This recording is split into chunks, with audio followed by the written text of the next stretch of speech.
सूत जी सोमनाथ कादियों को ज्ञान गंगा की कथा भाव से श्रवण करा रहे हैं नैमिषारण्य क्षेत्र में। महात्मा को श्रवण कराने के पश्चात सौनकादि ऋषि बड़े प्रफुल्लित हुए, प्रसन्न हुए। बोले यस्य तेनन्तरो भूत्वा ज्ञानदग्धो समाचरेत् ननन्तो रसना सिन्धो माविर्व्यानि तनो भुवः।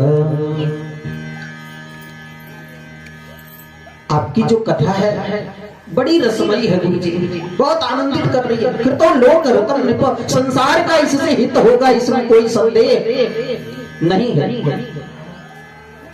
लेकिन हमारे मन में एक छोटा सा प्रश्न है गुरु जी, यदि आपकी आज्ञा हो, आपकी इच्छा हो तो हम आपसे प्रश्न करें। सूत जी कहते हैं जरूर प्रश्न आप करें, जिससे लोग का हित होता हो। ऐसे प्रश्न को तो हम बताना भी उचित समझेंगे। बोले किम श्रेय शास्त्र सारक स्वतार प्रयोजनम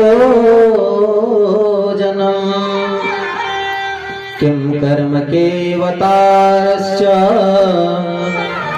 धर्मः कम शरणं गता।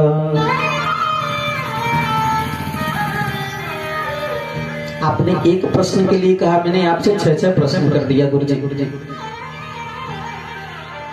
देखो कितना सुंदर प्रश्न करते हैं। कभी किसी संत ब्राह्मण के समय को बर्बाद नहीं करना चाहिए। कभी संतों के पास जाना यदि बने, किसी ब्राह्मण के पास जाना बने तो सांसारिक विषय के बारे में मत पूछना, क्योंकि सांसारिक विषय में तो हम विलीन वैसे ही है। असारे संसारी विषय विषसंगा कुलधिया, विषय वासनाओं से तो हम ग्रसित हैं। किसी संत के पास जाना तो उनसे प्रश्न करना कि भगवान मिलेंगे कैसे, भगवान शरीर देते क्यों हैं। यदि शरीर में एक अंग न हो, मान लो आंख नहीं है और इस आंख को नया लगवाना है तो 2-4 लाख रुपया व्यय करोगे आप, वो भी पता नहीं चलेगा कि क्या चलेगा। प्यार से बोले जय श्री कृष्ण, जय श्री कृष्ण। लेकिन भगवान ने 2 हाथ दिया, 2 पैर दिया, नेत्र दिए, सुनने की, बोलने की, कहने की, समझने की, सब प्रकार की शक्तियां प्रदान की। क्यों?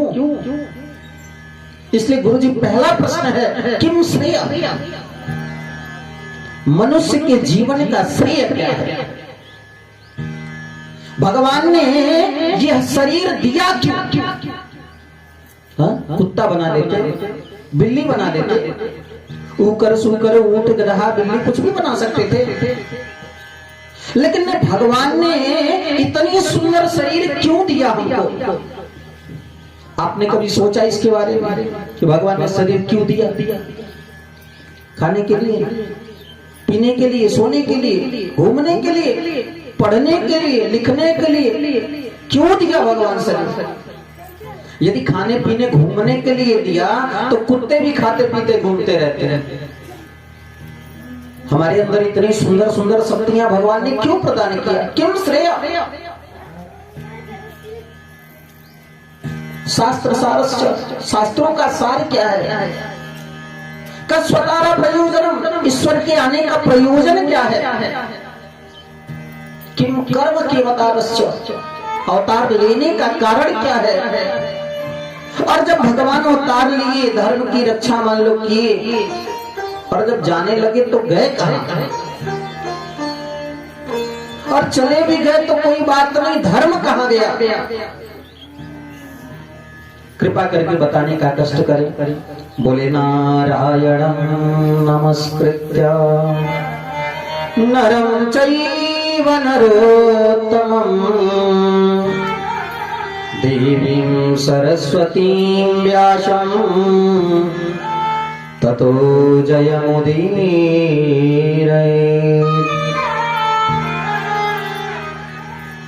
मनुष्य का जीवन भगवान ने आपको क्यों दिया? आपने कभी अपने आप से प्रश्न नहीं किया?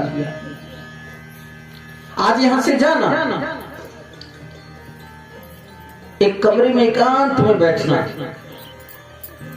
अपने आप से पूछना कि भगवान ने इस मानव शरीर को मुझे दिया क्यों? और भगवान यदि शरीर दे भी दिए तो इस शरीर से मैंने किया क्या?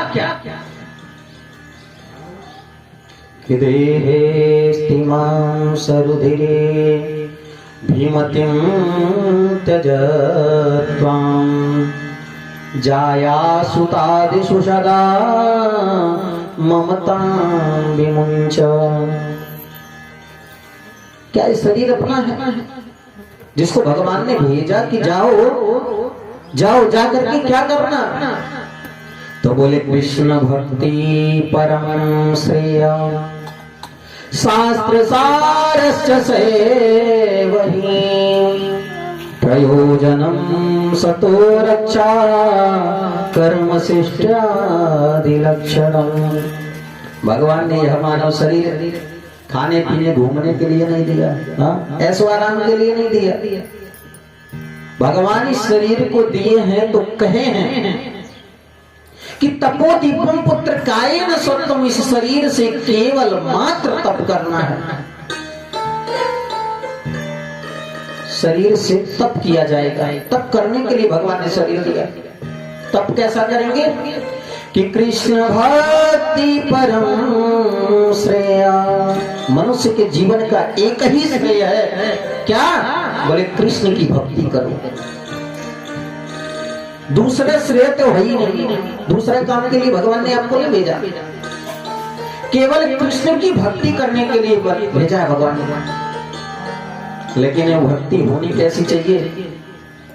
देखो भक्ति दो प्रकार की होती है, ध्यान से सुनना। भक्ति दो प्रकार की होती है।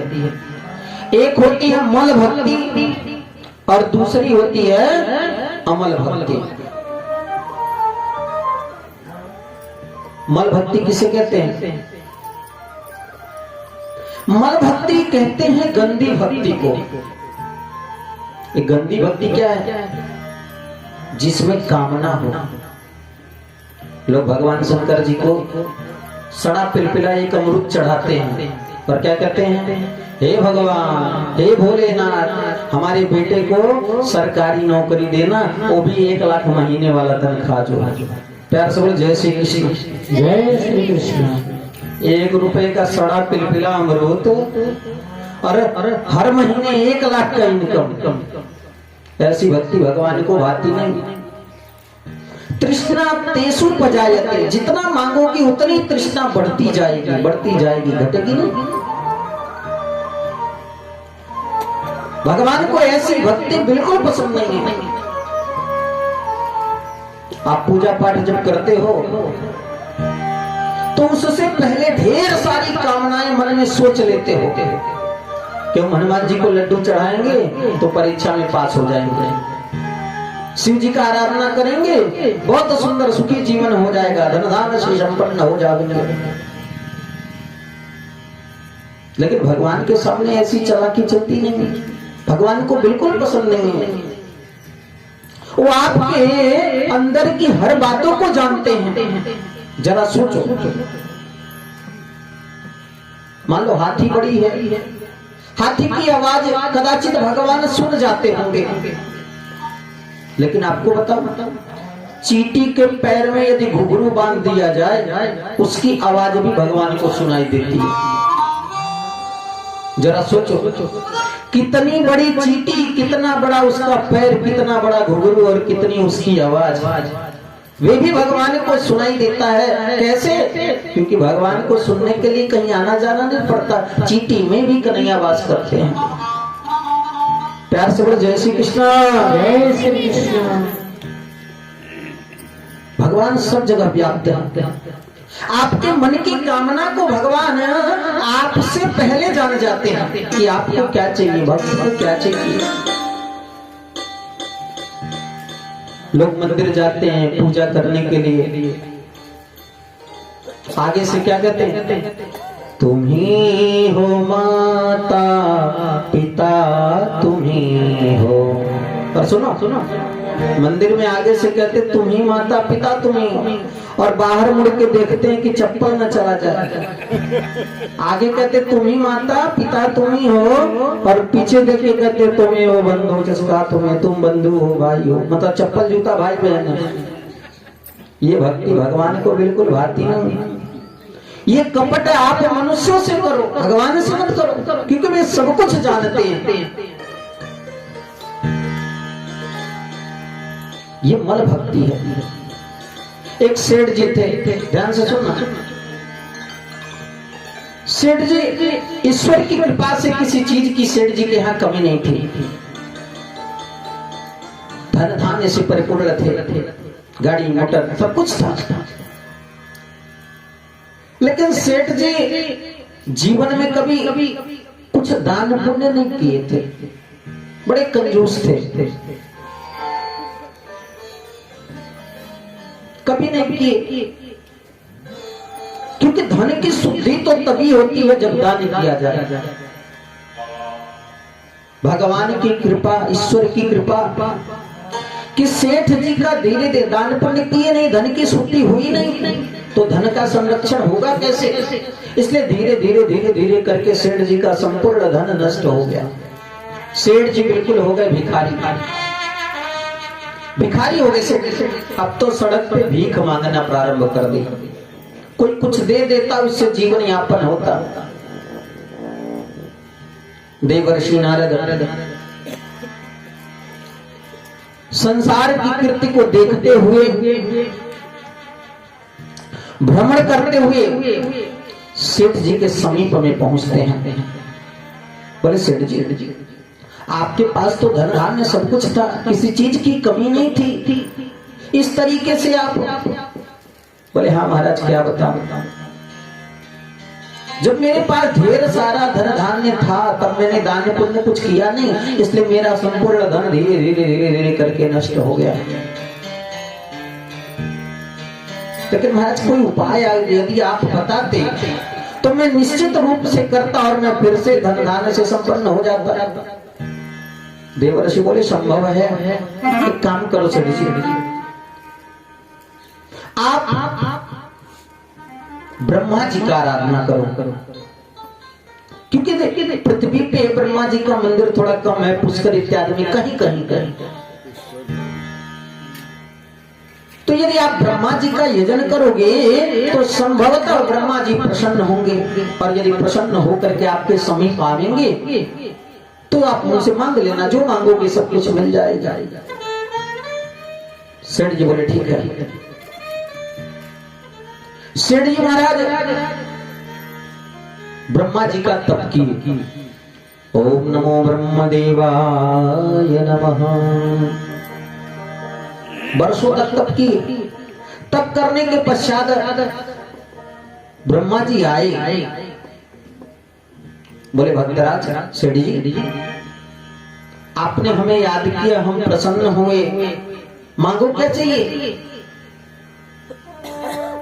बोले महाराज ज्यादा कुछ नहीं चाहिए, अब आप आ ही गए हैं तो एक दो चीज क्या मांगे, कुछ मांग लेते हैं। बोले मांगो।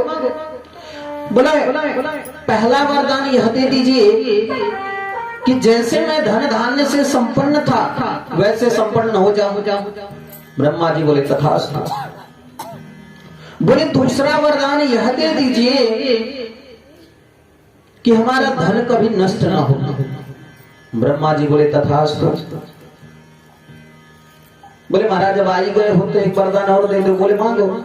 बोले तीसरा वरदान यह दे दो कि जब कभी हमारी इच्छा हो तो आपसे 3 वरदान और मांग लो। ब्रह्मा जी घबरा गए। बोले कोई बात नहीं, तथास्तु करके ब्रह्मा जी चले गए। सेठ जी भगवान की कृपावश धन धान्य से परिपूर्ण हो गए, लेकिन आदत अभी छूटी नहीं, लोभ। सेठ जी के अंदर लोभ अधिक था। सेठ जी महाराज सुंदर मकान बनवाए थे। बारिश के समय में जोर से बारिश आई, थोड़ा डिस्टेम्पर पीओपी होता है ना, सब थोड़ा डिस्कलर हो गया। जब थोड़ा सा फीका हो गया तो किसी ने कहा कि सेठ जी, धन की तो आपके पास कमी नहीं थी, इस मकान को सुंदर नवीनीकरण कराओ, कलर करा दो। सेठ जी बोले अच्छा, तो कलर अब हम कराएंगे, अपना शिष्य ब्रह्मा ही है। बोले हे ब्रह्मा जी। ब्रह्मा जी तुरंत दौड़े दौड़े आए, बोले बोलो भक्तराज। बोले पहला वरदान यह दे दो कि हमारे छत पे कभी बारिश ना हो। दूसरा वरदान यह दो कि जैसे कलर पहले था वैसे हो जाए। ब्रह्मा जी डर रहे थे कहीं तीसरा वरदान फिर ना मांग ले, तब तक मांग ही लिए सेठ। बोले तीसरा वरदान यह दे दो, जब कभी जरूरत पड़े तो 3 वरदान और आपसे ले लो। ब्रह्मा जी बेचारे फूट फूट करके रोने लग गए। दौड़े दौड़े भगवान नारायण के पास पहुंचे। बोले भगवान, ये पृथ्वी के भक्त बड़े विचित्र होते हैं। नारायण जी कहे कि दुनिया के सभी भक्तों पे कृपा कर देना, लेकिन पृथ्वी के भक्तों पे यदि कृपा करने जाना तो बहुत सोच समझ करके जाना। शिव जी को यदि गलती से 1 लोटा जल देंगे तो करोड़ों की बात करेंगे भगवान शंकर से, लाखों में तो बात ही नहीं करते पृथ्वी के भक्त। भगवान बोले चिंता मत करिए ब्रह्मा जी, यदि अब बुलाएंगे सेठ जी तो सरस्वती को आदेश में दूंगा, जिह्वा पे विद्यमान होंगी। सेठ जी ब्रह्मा जी को जब फिर से बुलाने की कोशिश की, सरस्वती को आदेश दिए भगवान नारायण, सरस्वती सेठ जी के जिह्वा पे जाके विद्यमान होगी। बोले पहला वरदान यह दे दीजिए कि हमें मांगने की इच्छा आपसे कुछ ना हो। सेठ जी की इच्छा ऐसी नहीं है कि सरस्वती जी बुलवा रही है उनसे। बोले दूसरा वरदान महाराज यह दे दो कि जीवन में मैं कभी कुछ मांगने की इच्छा ही ना करूं। और तीसरा वरदान मुझे चाहिए नहीं। ब्रह्मा जी बोले बहुत बहुत धन्यवाद। जैसे तैसे भगे भगे ब्रह्मा जी सत्यलोक पहुंचे। तो ये है मल भक्ति, जो भगवान को भाती नहीं। प्यार से बोल जय श्री कृष्णा, जय श्री कृष्ण। ऐसे नहीं बोलते नहीं, एक बार चेष्टा करो। हाँ, कम से कम आपकी आवाज हमारे तक आए। मैंने कल बताया था ना आपसे